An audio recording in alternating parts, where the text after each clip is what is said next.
with the UN Office for the Coordination of Humanitarian Affairs and has spent 4 years working in Gaza and 6 months supporting the humanitarian response there. Olga, are you speaking to us from Al-Mawasi? And if so, how much aid is getting in particular there where all these thousands of people are evacuating to?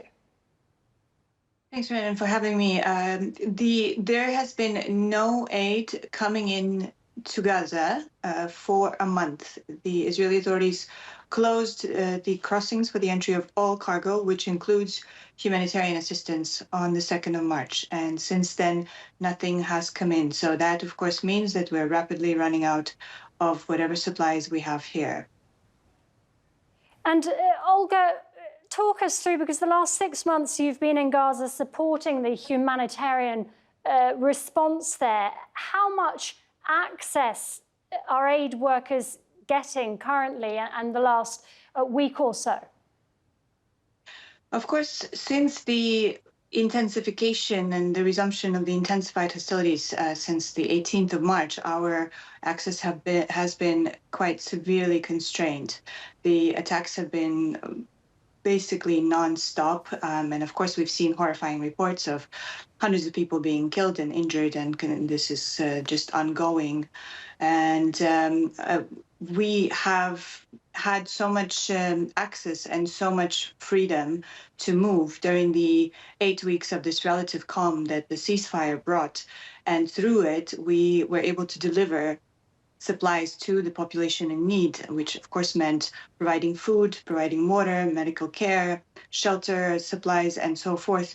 And all of that, we are basically having to reprioritize whatever we have, and what we have is rapidly running out. We've seen hospitals tell us that they are running out of blood units. Many of them are almost at full capacity because they're receiving so many trauma cases because of the resumption of the intensified hostilities. And of course, food is running out, and we are once again facing the risk of a severe hunger crisis. And Olga, given the work that you do supporting the humanitarian response, what's your understanding of what happened to these aid workers killed in Gaza, their bodies discovered buried under the sand?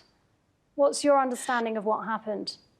Yes, so as you know, we supported the coordination of the mission, the rescue mission that took several days to be completed.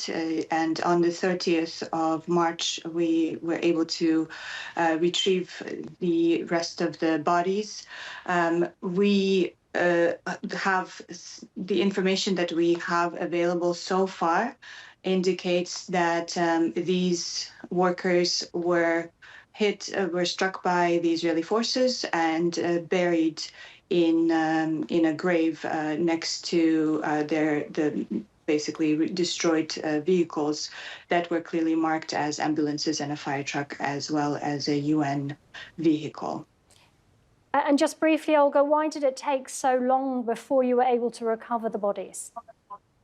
So there were multiple obstacles in the way, and of course the coordination that we were leading with the Israeli authorities to gain access took time, and one of the days the mission was denied, which was on the 29th of March.